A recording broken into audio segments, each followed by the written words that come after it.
लेकिन साधारण मानव एक व्यक्ति ने शक्ति को प्राप्त किया और शक्ति कहती है कि सेवक अब भगवान बन गए।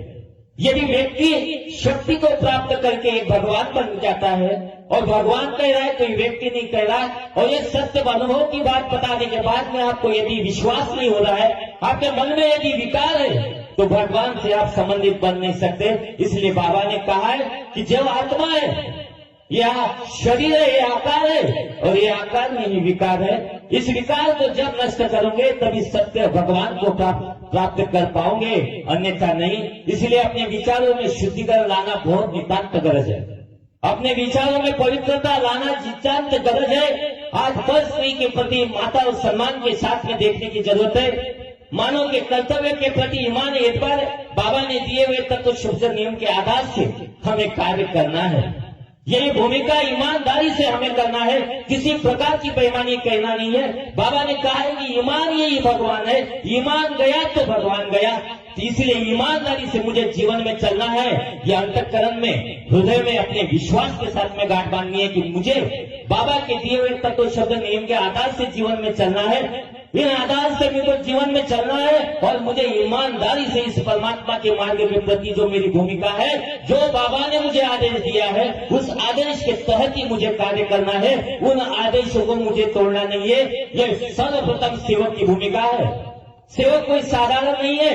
अरे नवनाथ से ऊपर ये सेवक है। सेवक कोई साधारण नहीं है। सेवक नाम ही कोई साधारण नहीं है। सेवक सेवक के बाद से आप बहुत सारे लोग कहते हैं कि सेवक सेवा करने वाला ऐसा वैसा, ये उसके ऊपर है। इसको समझने के लिए बहुत सारी दैवी शक्ति की कृपा के माध्यम से ये समझ पाएंगे।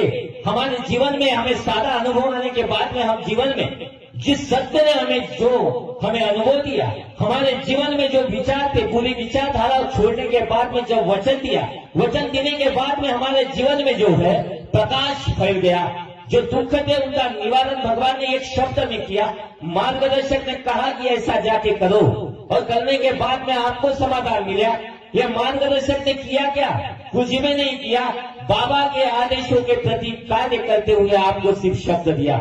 इस शब्द के ऊपर आपको समाधान मिला। समाधान मिलने के बाद में आपकी जवाबदेही क्या है, ये सेवक को समझना चाहिए। जिसने मेरे पतिदेव को सुखी किया, अरे मेरे को दुख थे, मैं उठ नहीं सकता था, ऐसी भूमिका मेरी थी। मेरे जीवन में ऐसा अंधकार था कि खाने के लिए रोटी नहीं थी, खाने के लिए पैसा नहीं था, खाने के लिए मेरे पास कपड़े नहीं थे, और सर से ऊपर जो छत थी उसमें भी पानी गिरता था। आज बाबा की कृपा से उसका पूरा महल बन गया। जो चाहा वो मिला, और सब मिलने के बाद में आज भगवान के प्रति आपकी भूमिका को आप समझ नहीं पा रहे, तो क्या कार्य कर रहे हैं आप, ये आप समझिए। ये साधारण मार्ग नहीं है। समझे तो आना और ना समझे तो ना आना। किसी को जबरदस्ती से बुलाया हुआ ये मार्ग नहीं है। ये ध्यान में रखे सेवक अपनी भूमिका को समझे। सत्य को कोई साधारण ना समझे। व्यक्ति को लगता है कि वो क्या कर रहा है, क्या नहीं कर रहा है, अपने विचारों को पवित्र करना ही पड़ेगा। इसके बगैर आपको ये शक्ति प्राप्त नहीं होंगी, क्योंकि बाबा ने कहा है कि ये आकार है और ये आकार नहीं विकार है। इस विकार को जब नष्ट करोगे तभी भगवान से संबंधित बनोगे, अन्यथा नहीं। इस शब्दों को अपने अंदर गांठ बांध के रखिए। इस शब्द के प्रति यदि आप अनुकरण करते हैं, मैं आपके जो मार्गदर्शन हो रहा है शक्ति की कृपा से हो रहा है, मेरा कुछ भी नहीं है। मैं भगवान से कहा कि भगवान, मैं आपसे कह रहा हूं कि ऐसा होना चाहिए। 11 साल लगे, कुछ नहीं हुआ।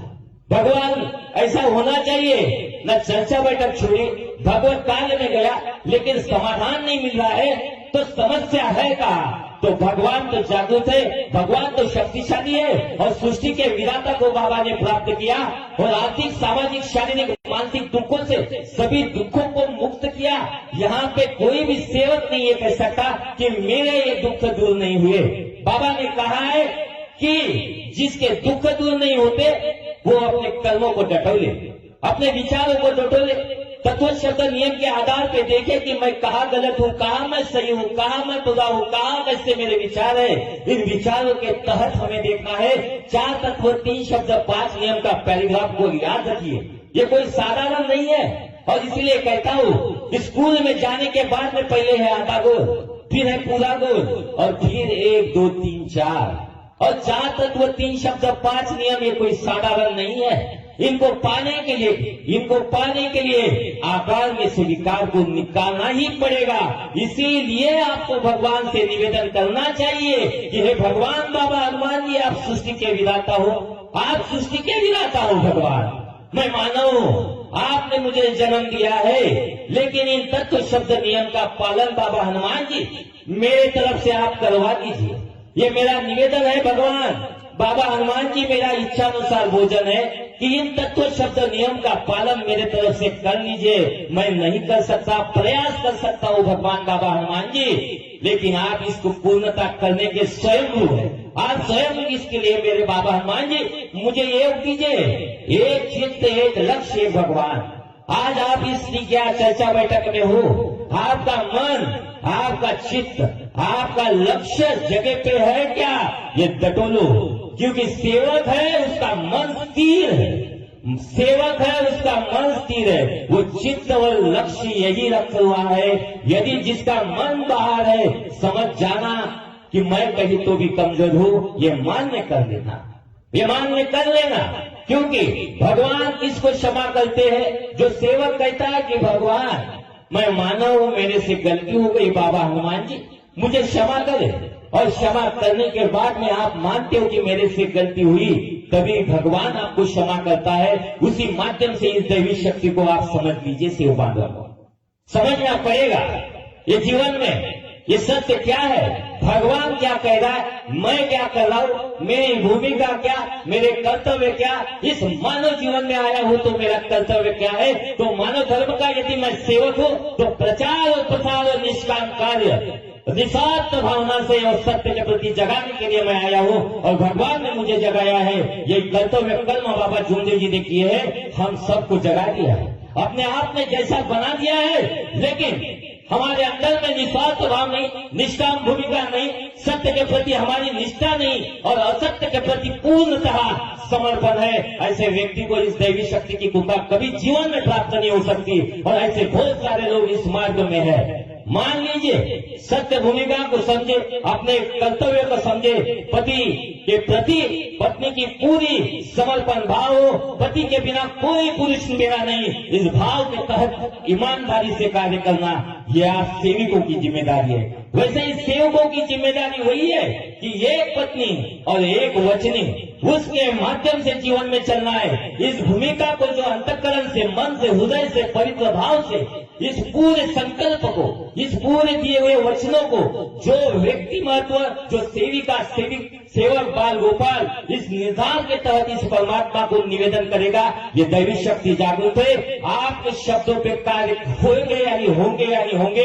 इसमें किसी प्रकार का दो मत नहीं है। बाबा ने इसकी गारंटी ली है। इसलिए सेवक जो है सत्य भूमिका को समझे, समर्पण का भाव रखे, भगवान को प्रिय है अच्छे विचार, बुरे विचारों से उसका कोई नाता नहीं है। और ये शैतान के प्रिय और विचारिक धारा के शैतान को प्रिय है। इसलिए बाबा ने सत्य भूमिका को समझाया है, लेकिन समझना हमारे अंदर में नहीं है। क्योंकि हम मानते हैं कि मैं अच्छा हूं, हम मानते हैं कि मैं विद्वान हूं, हम मानते हैं मुझे बहुत कुछ समझ गया, मुझे 40 साल हो गए, मुझे बाबा ने बताया, सब कुछ बताया, सब कुछ बराबर है। लेकिन समय का पहिया सामने सामने दौड़ रहा है, समय का पहिया सामने सामने दौड़ रहा है। देखिए, आपको जब खाने को नहीं था, आज आप 10 लोगों को नहीं, हजारों लोगों को खाना खिला सकते हैं, ऐसी क्षमता बाबा ने बनाई है। लेकिन वही जब खाने के लिए नहीं था तो 10 लोगों को या नहीं 20 लोगों को खाना खिलाने का मन था।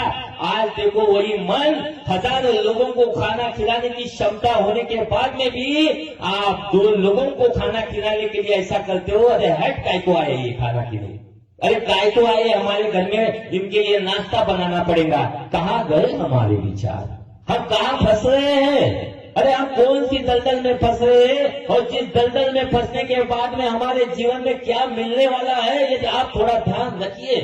अरे परमात्मा को मानने वाले, हर आत्मा में भगवान है, इसके इनके प्रति मेरा आदर सम्मान है। इनके कर्तव्य ये देखे, लेकिन मेरा कर्तव्य है इनका आदर सम्मान करे। ये मुझे गाली दे, लेकिन मुझे बहुत अच्छा लगता है, क्योंकि मैं भगवान बाबा के शरण में मर चुका हूं।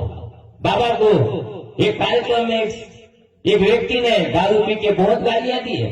गाली देने के बाद में सेवक कहते कि बाबा आप ये बताओ इसको मैं इनको अच्छा मार देते हैं। अरे बाबा बोलते वो मेरे को बोल रहे, तुमको क्या बोल रहे हैं? क्योंकि बाबा भगवान के शरण में मर चुके हैं। ये मर चुकने का इसका विषय देखिए, गहराई से समझिए इसको। जो मरता है ना उसको कोई गाली नहीं लगती, जो मरता है ना उसको कोई भी कुछ कहे कुछ भी नहीं लगता। ऐसा लगता है मेरे को फूलों की बरसात मार दी और उसको लगता है जब भी अभी हम आए ना बहुत जबरदस्त। एक परमात्मा के कार्य, जो महिला जो सशक्ति जो शक्ति है, नारी कोई साधारण नहीं है, शक्ति है और शक्ति सती साधारण नहीं है। इस शक्ति का आदर करना, सम्मान करना हर आत्मा के प्रति ईमानदारी से करना चाहिए। देवी शक्ति बहुत जागृत है, इसीलिए नियम का पालन बहुत महत्व का है। इसको आप पहले ध्यान में रखिए। यदि नियम का पालन होता है आपके कार्य होंगे, लेकिन आप चाहते हो कि मेरी मर्जी चले और यहाँ भगवत मर्जी है। आप चाहते हो मुझे ये मिले, लेकिन भगवान की कृपा से मिलेगा। निवेदन भगवान से करें, विश्वास रखिए, विश्वास के आधार पे आपको मिलेगा। जो चाहिए उसके लिए सब्र रखना पड़ता। इसलिए मेरे 11 साल कार्य नहीं हुए। भगवान देख रहा था ये बंदा भागता है कि छोड़ता है कि करता क्या है, क्या गुनाह करता है, और ये सब परीक्षा बाबा की कृपा से हुई। साधारण नहीं है। बोलने जाऊंगा, समय की बड़ी दिक्कत है और समय के साथ में हमें चलना भी है। और पहले ही कहा है कि बाबा ने कहा है समय बड़ा बलवान है, समय को बड़ा महत्व है। इसलिए आर्थिक ग्रोथ बहुत होगी और आप चाहो जितनी हो जाएंगी, लेकिन मेरा मानना है, मेरा कहना है कि आप परमात्मा के विचारों के प्रति बहुत बड़े बलवान बनो, बहुत बड़े बलवान बनो।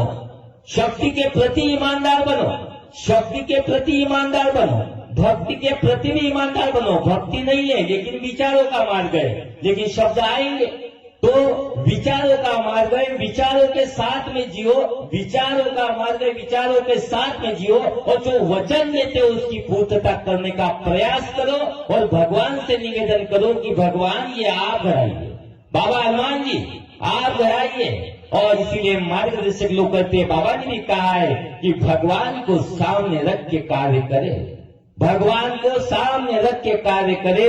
ये सेवक जो है कुछ दिन भगवान को सामने रख के कार्य करता है, लेकिन इसकी परिस्थिति गृहस्थी ऊपर उठने के बाद में ये भगवान को सामने होकर कार्य नहीं करते। इसीलिए जीवन में असफलता उनको मिलती है और इसकी जो खापर है वो भगवान के सर मारते, अपने नहीं। क्यों ऐसा? क्योंकि अज्ञान भरी दुनिया में ज्ञानी भी बहुत है और अज्ञान भी बहुत है। बहुत सारे लोग बहुत पढ़े लिखे हैं, बहुत सारे लोग कुछ पढ़े भी नहीं है, लेकिन बाबा का मार्ग कोई पढ़ा लिखा का वाला नहीं है। यहाँ है सत्य।